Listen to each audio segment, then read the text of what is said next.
teman-teman semua, selamat siang. Perkenalkan aku Galuh gitu ya. Nah sekarang kita akan membahas nih gimana sih tips and trick atau mungkin aku bisa berbagi pengalaman gitu ya. Gimana sih ceritanya dulu aku bisa join ke salah satu FMCG company di Indonesia. Nah buat teman-teman nih mungkin istilah FMCG masih ada yang asing atau mungkin ada yang masih belum tahu FMCG. Ada yang tahu nggak FMCG itu apa? Kalau misalnya ada yang tahu, langsung put di chat box atau bisa langsung unmute, kita bahas apakah benar apa enggak. FMCG itu apa sih? Tahu? Mungkin Mas Hisan bisa sekalian di, apa namanya, kelihatan ya. Bisa sekalian di Ini, oke, baik. Ini udah ada beberapa Kak yang menjawab. Ada, bentar saya bacakan. Ada dari Kak Aji menjawab fast moving consumer goods. Terus ada Kak Fatima juga yang menjawab dengan sama, fast moving consumer goods, seperti itu. Oke, fast moving consumer goods itu apa kira-kira teman-teman? Nih mungkin siapa nih yang tadi jawab pertama? Ada Kak Aji Nugraha. Aji Nugraha, nah silakan Mas Aji. Kira-kira fast moving consumer goods itu apa sih? Konsumsi sekali pakai. Oke, kurang lebih seperti itu ya. Mungkin mau dielaborate? Mau unmute? Ya, mungkin halo. yang bisa unmute ya, silakan Kak Aji. Ya, terima kasih atas kesempatannya. Fast moving consumer goods itu merupakan ya seperti yang sudah saya ketikkan tadi, konsumsi sekali pakai. Maksud saya dalam hal konsumsi ini tidak melulu soal makanan, tapi juga biasanya produk rumah tangga, kosmetik dan lain sebagainya yang memang dalam penggunaannya biasanya hanya sekali pakai. Maka dari itu diperlukan adanya sistem keberlanjutan yang bisa juga memperhatikan bagaimana dampaknya pada lingkungan dan juga masyarakat sekitar pabrik dan stakeholder lainnya. Oke, cool. Thank you so much Mas Aji. Kurang lebih seperti itu, betul ya FMCG. Kira-kira bisa sebutkan nggak perusahaan FMCG yang Mas Aji tahu? Yang saya tahu ada Oatska, ada Unilever, ada Wings, ada Lion, dan lain sebagainya. Oke, cool. Thank you so much Mas Aji. Ya, benar banget teman-teman gitu ya. Jadi FMCG memang adalah, kalau misalnya kepanjangannya adalah fast moving consumer goods gitu ya. Jadi memang di karakteristiknya itu adalah barang-barang yang cepat pakai atau dia itu self age-nya itu nggak lama gitu ya, jadi dia perishable gitu barang-barangnya. Seperti apa? Tadi seperti misalnya kebutuhan rumah tangga yang memang kita setiap hari pakai gitu ya, kayak sabun, odol gitu ya. Terus juga ada yang kayak misalnya make up, ice cream kayak gitu ya, susu itu juga termasuk dalam fast moving consumer goods kayak gitu. Nah, di FMCG sendiri itu ya ada beberapa perusahaan, salah satunya yang saat ini saya bekerja di Unilever gitu ya. Jadi kalau misalnya teman-teman tanya gitu, apakah FMCG perusahaannya itu hanya itu aja, enggak gitu ya. Di Indonesia sendiri sangat banyak perusahaan FMCG di mana nanti teman-teman bisa tahu seperti apa sih kurang lebihnya gitu ya antara satu perusahaan sama perusahaan lain, karakteristiknya seperti apa. Oke, sebelum kita lanjut lebih jauh, aku akan kasih background sedikit mengenai aku gitu ya. Namaku Ayuning Galuh Resmi, teman-teman bisa panggil Galuh. Kalau misalnya kita mau connect di LinkedIn, silahkan. Ini LinkedIn-ku dan email, kalau misalnya ada pertanyaan, silahkan gitu ya. Jadi sebelum di Unilever, aku kerja di beberapa startups kayak Redbus, dia perusahaan dari India, waktu itu expand ke Indonesia. Terus juga ada Kata.ai yang dia itu sebagai salah satu perusahaan perintis gitu ya waktu itu untuk AI di Indonesia, dan juga ada Alibaba Wisiwap kayak gitu dulu, lulus di Universitas Gadjah Mada dan aktif juga di organisasi salah satunya ASN. Oke, jadi ini sedikit mengenai aku. Nah sekarang kita langsung lanjut aja gitu ya, gimana sih dulu pengalamannya ketika join di perusahaan FMCG gitu ya. Waktu itu gimana tahapan proses seleksinya? Jadi waktu itu yang aku ikuti, jadi adalah MCR atau Mid Career Recruit gitu ya. Jadi kalau misal teman-teman bisa bisa tahu gitu, biasanya di beberapa company, khususnya di FMCG itu ada beberapa program yang dijalankan suatu company tersebut gitu ya, yang yang bisa diperuntukkan oleh beberapa professionals gitu. Beberapa programnya, yang pertama itu biasanya adalah menyasar untuk teman-teman yang baru lulus dari baru lulus dari universitas gitu ya. Itu adalah beberapa mungkin manajemen trainee gitu, atau mungkin ada sales trainee program kayak gitu, atau mungkin juga mengenai internship gitu ya. Itu adalah beberapa program yang biasanya dipunyai perusahaan-perusahaan FMCG untuk yang menyasar teman-teman yang baru lulus atau tahun akhir kuliah biasanya gitu ya. Terus setelah nanti apakah perusahaan FMCG hanya berbatas untuk teman-teman yang fresh graduate aja? Enggak gitu ya, karena kita juga ada beberapa lowongan di mana di sini ada mid career recruit, biasa dibilangnya gitu. Ya ini adalah kita di mana merekrut teman-teman profesional dari bidang usaha yang sama ataupun berbeda gitu. Biasanya MCR atau mid career recruit ini kita peruntukkan untuk teman-teman yang sudah mempunyai latar belakang pekerjaan lebih dari 2 tahun. Biasanya kayak gitu ya. Nah, bedanya apa antara program-program yang fresh graduates, yang menyasar fresh graduates, dan juga program-program yang mid-career recruit. Untuk teman-teman yang fresh graduates, itu biasanya kita kita persiapkan programnya, itu adalah untuk yang kayak misalnya program development yang sifatnya panjang, let's say untuk manajemen trainee gitu ya, itu memang kita sudah persiapkan teman-teman untuk menjadi manager in the next 4-5 years gitu, atau 3 until 5 years setelah teman-teman lulus dari program kayak gitu, atau mungkin untuk yang internship, jadi memang sudah ada batch-batchnya dan itu sudah bersifatnya plan gitu ya, dari awal kita sudah tahu kita akan ngerekrut segini gitu, akan dibukanya bulan ini, kayak gitu. Nah, kalau misalnya yang MCR atau yang mid career recruit itu biasanya muncul dari kebutuhan bisnis. Kebutuhan bisnis itu seperti apa? Misalnya ada teman-teman yang exit atau resign kayak gitu, dan kita harus butuh mengisi kekosongan tersebut. Maka dari itu MCR nanti biasanya dibuka. Atau mungkin ada kita penambahan divisi baru, kita butuh teman-teman yang mengisi divisi tersebut gitu ya, kita bisa taruh di situ MCR juga. Jadi itu perbedaannya ya, teman-teman harus paham juga. Nah, apakah dari setiap function yang ada di dalam FMCG, dalam setiap program dan setiap company itu program atau proses seleksinya sama? Enggak gitu ya. Jadi teman-teman di sini juga harus lihat benar-benar kira-kira perusahaan ini itu biasanya programnya lewatnya program yang mana nih, yang fresh grad atau yang MCR gitu, atau mungkin apakah functions-nya, apakah dia HR gitu ya, ataukah dia marketing atau sales atau apa, karena biasanya setiap function, program, dan company itu semua akan beda gitu. Tapi most of the company will have, biasanya yang pertama adalah CV selection gitu ya, pasti gitu. CV selection ini biasanya kalau misalnya perusahaannya sudah besar gitu ya, FMCG-nya dia industrinya sudah besar, biasanya mereka akan memakai yang namanya ATS atau Applicant Tracking System gitu. ATS di sini teman-teman menjadi penting karena banyak banget fresh graduates gitu ya, atau mungkin teman-teman yang job seeker gitu ya masih belum paham gitu mengenai perbedaan antara CV kreatif dan juga CV ATS friendly kayak gitu. Nah, di sini aku kasih gambaran sedikit gitu ya, bahwa kalau misalnya ATS friendly, meaning CV teman-teman itu akan diseleksi dengan AI, kayak gitu. Jadi memang ada nanti program gitu yang akan menyeleksi CV teman-teman based on the keywords yang ada di dalam CV, kayak gitu. Nah, ini untuk CV selection biasanya kalau misalnya perusahaan itu sudah besar, dia bisa mendapatkan beribu-ribu applications setiap harinya, mereka butuh bantuan dari ATS ini. Makanya kalau misalnya teman-teman mau mendaftar ke perusahaan yang memang dia multinational company gitu ya, memang namanya sudah besar, aku sarankan teman-teman untuk CV-nya pakai yang ATS friendly instead of yang CV kreatif gitu. Kecuali memang diminta ya untuk CV kreatif. Kalau nggak diminta, teman-teman silakan pakai yang ATS friendly kayak gitu. Jadi yang pertama itu ada CV selection biasanya yang dibutuhkan. Lalu setelah CV selection biasanya akan ada interview. Nah, interview ini juga nggak cuman biasanya teman-teman satu orang aja gitu ya, interview sama HR aja selesai, enggak gitu. Biasanya interview ini ada beberapa tahapan lagi gitu.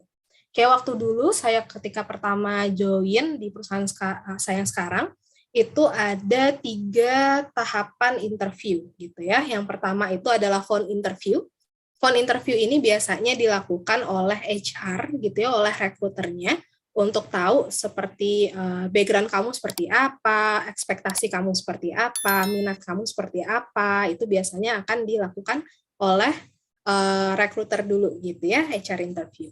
Lalu setelah dari screening, interview phone screeningnya itu, kita akan lanjut lagi biasanya ke HR interview yang akan lebih banyak menggali mengenai personality kamu gitu ya.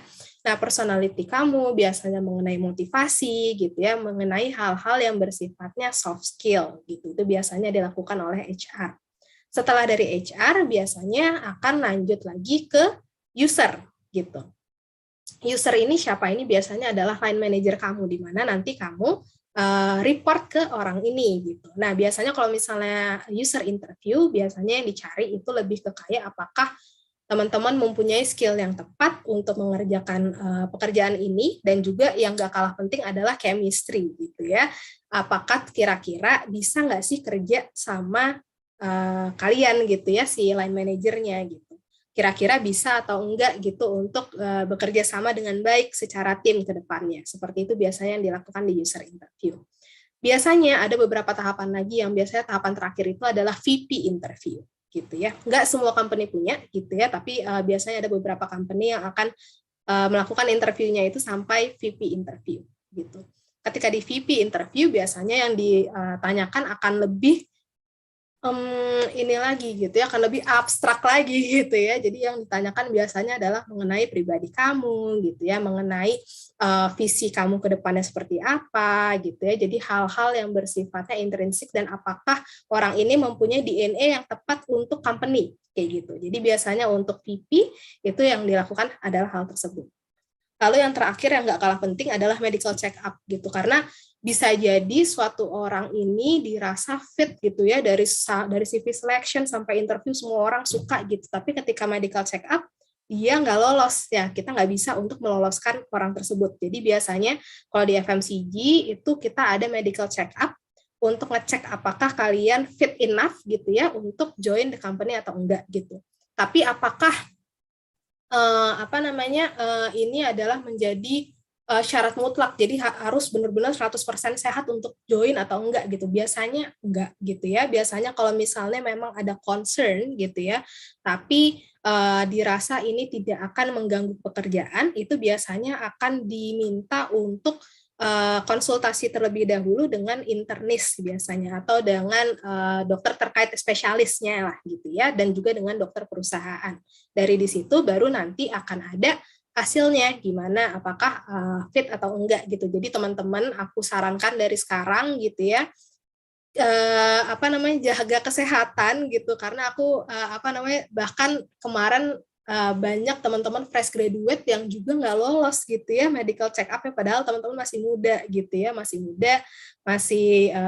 energinya masih banyak gitu, tapi ternyata ada beberapa hal gitu yang membuat teman-teman nggak bisa lolos ke medical check up kayak gitu. Jadi aku saranin dari sekarang tetap jaga kesehatan gitu ya, jaga pola hidup sehat kayak gitu.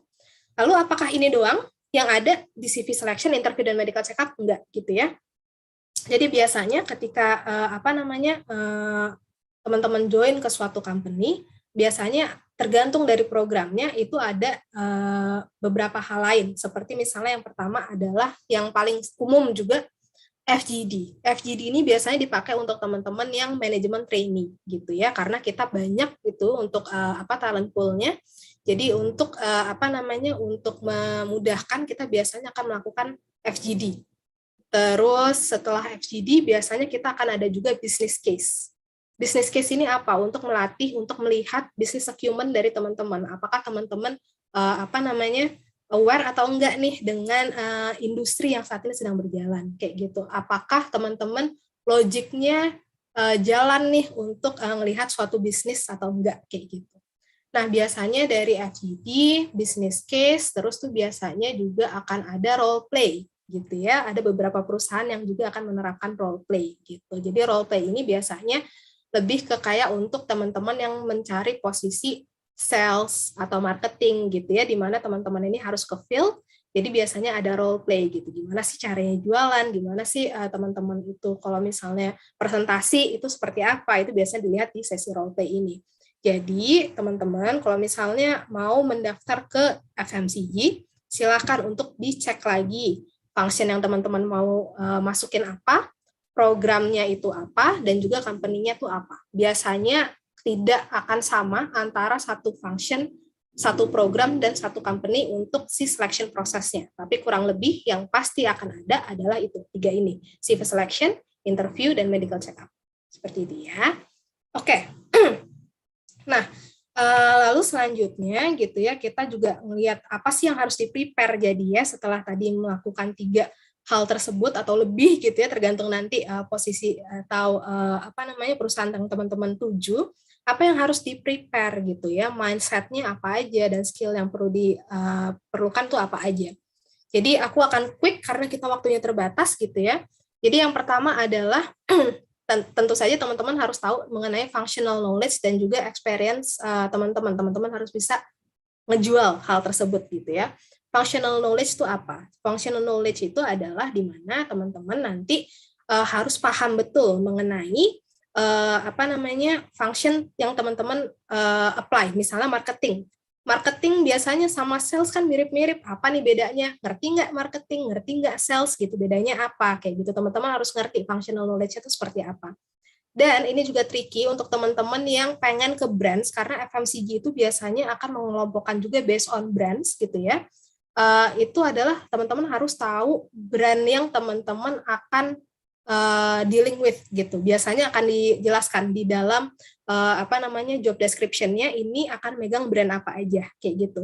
Jadi knowledge about the brand itu juga akan menjadi penting untuk teman-teman tahu, karena nanti bisa ini yang menjadi kayak senjata gitu ya teman-teman ketika menjawab pertanyaan mengenai functional knowledge, juga mengenai experience, teman-teman juga bisa ngasih insight lebih gitu ya mengenai brand yang teman-teman ini tuju gitu. Nah, jadi jangan lupa untuk tahu juga mengenai brand knowledge kayak gitu.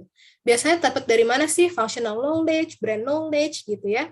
Biasanya teman-teman bisa cek di company profile. Biasanya di company profile ataupun di webnya itu biasanya akan dijelaskan brand yang kita punya apa aja, business unitnya apa aja gitu ya, terus functionnya yang dikerjain apa aja, bedanya apa, kayak misalnya di Unilever misal gitu ya, kita nggak ada yang namanya sales department, kita bilangnya adalah consumer development gitu. Jadi memang teman-teman harus cek juga gitu kira-kira functionnya di sana itu seperti apa, penyebutannya itu seperti apa gitu ya, itu semua bisa dilihat dari web. Dan juga experience, jangan lupa teman-teman untuk jual experience teman-teman gitu. Terus gimana kalau misalnya aku masih belum punya experience sebelumnya kayak gitu ya, biasanya itu jadi pertanyaan gitu. Nah, kalau misalnya teman-teman belum punya experience sebelumnya untuk misalnya magang gitu ya, apakah teman-teman punya pengalaman organisasi yang mirip-mirip gitu dengan perusahaan atau dengan posisi yang teman-teman akan apply gitu. Nah, itu bisa juga dijual gitu. Misalnya intern belum pernah, pengalaman organisasi juga nggak ada, kepanitiaan deh, kepanitiaan pernah nggak ada yang kayak gitu, yang mirip-mirip dulu kayak gitu. Oh, ternyata kepanitiaan nggak pernah juga gitu. Nah, kalau kayak gini, mungkin teman-teman bisa untuk mulai cari internship dulu gitu, pengalamannya mulai dari internship kayak gitu. Nah, ini yang biasanya teman-teman bisa jual adalah biasanya project-project ketika teman-teman itu berkuliah gitu. Kayak misalnya dulu mungkin ketika teman-teman melakukan skripsi gitu ya, atau melakukan do paper research dan segala macam, itu bisa dijual juga gitu. Jadi jangan khawatir gitu, yang penting teman-teman itu tahu apa yang dulu dipelajari dan apa yang teman-teman dapatkan dari pengalaman tersebut gitu. Oke, nah terus selanjutnya adalah company and industry knowledge gitu ya. Jadi teman-teman harus tahu gitu, company tersebut biasanya value-nya apa. Setelah value-nya apa, biasanya talent DNA-nya seperti apa, kayak gitu ya. Terus juga mengenai industrinya, FMCG. FMCG biasanya kalau misalnya Unilever gitu ya, Unilever ini bergerak biasanya di bidang apa aja gitu. Apakah kita punya manufacturing-nya doang, ataukah non-manufacturing-nya juga punya gitu ya. Brand-nya apa aja, kompetitornya siapa aja, itu juga teman-teman harus cari tahu gitu ya, kira-kira seperti apa sih kayak gitu. Nah, ini nanti jadi penting ketika teman-teman nanti ya itu tadi diskusi gitu ya, dan biasanya akan ditanyakan teman-teman, kenapa sih pilih company A, kenapa sih pilih company B, seperti itu. Nah itu biasanya nanti teman-teman bisa bisa memberikan insight lebih jauh kalau misalnya teman-teman menguasai mengenai industri dan juga company-nya gitu ya. Terus yang terakhir adalah knowledge about yourself gitu. Karena nanti tadi yang aku bilang gitu ya, mungkin untuk level VP interview atau mungkinnya untuk yang HR interview itu akan banyak menggali mengenai diri teman-teman sendiri. Jadi please make sure teman-teman juga kenal gitu ya terhadap diri teman-teman. Kenapa teman-teman memilih industri FMCG? Apa yang itu menjadi penting bagi teman-teman? Atau mungkin teman-teman ngerasa, oh iya aku pengen di FMCG karena aku pengen men-tackle sustainability issue yang dipunyai industri FMCG, let's say kayak gitu ya. Jadi memang teman-teman harus tahu why-nya tuh kenapa gitu ya. Knowledge mengenai diri kalian sendiri itu harus menjadi penting karena beberapa perusahaan FMCG saat ini menjadi salah satu pelopor gitu ya mengenai purpose, kita bisa bilang gitu ya, purpose itu menjadi penting adalah untuk brand purpose, company purpose, dan juga individual purpose gitu. Dan banyak company yang sekarang ini udah gencar melakukan itu, kayak misalnya Unilever. Kita sangat berfokus kepada purpose gitu. Everything that we do itu adalah berakar dari purpose kita to make sustainable living commonplace gitu. Dan juga mungkin perusahaan-perusahaan lain yang kayak misalnya aku tahu ada Danone juga itu sudah mulai gitu ya untuk being strong on the purpose gitu. Jadi teman-teman juga harus udah mulai nih menggali-gali gitu ya purpose-nya teman-teman apa dan bagaimana ini menjadi relevan terhadap perusahaan tersebut gitu. I only have 5 more minutes jadi aku akan quick gitu ya. Nah ini selanjutnya. Jadi apa sih yang akan membuat FMCG itu menjadi berbeda? Yang pertama adalah karakteristiknya, karena kita fast moving customer goods. Jadi kita biasanya akan bergerak dalam pace yang lebih cepat gitu. Jadi memang kita hanya biasanya butuh banyak banget inovasi. Kita harus menjadi sensitif terhadap kebutuhan market gitu ya. Dan change itu bisa menjadi cepat banget. Kita kurang lebih hampir sama pace-nya kayak startup kalau misalnya teman-teman pernah tahu sebelumnya gitu ya. Jadi memang karakteristik yang kita di sini adalah cepat dan inovasi kayak gitu. Terus juga untuk culture-nya sendiri, teman-teman kalau misalnya bisa membayangkan gitu ya, kita di sini megang banyak brand gitu ya, dan biasanya seseorang itu diberikan tanggung jawab terhadap brand tersebut gitu ya, atau mungkin juga terhadap business unit tersebut. Jadi sehingga leadership itu menjadi salah satu hal yang penting di dalam FMCG kayak gitu. Ini penting banget karena kita diberikan kebebasan biasanya gitu ya untuk membangun brand ini atau business unit tersebut kayak gitu. Jadi itu yang membuat FMCG mungkin menjadi agak membedakan dari industri-industri lain karena kita pace-nya memang cepat dan juga mungkin diberikan kebebasan gitu ya yang cukup longgar gitu kalau misalnya aku bisa bilang. Oke, nah kurang lebih kayak gitu.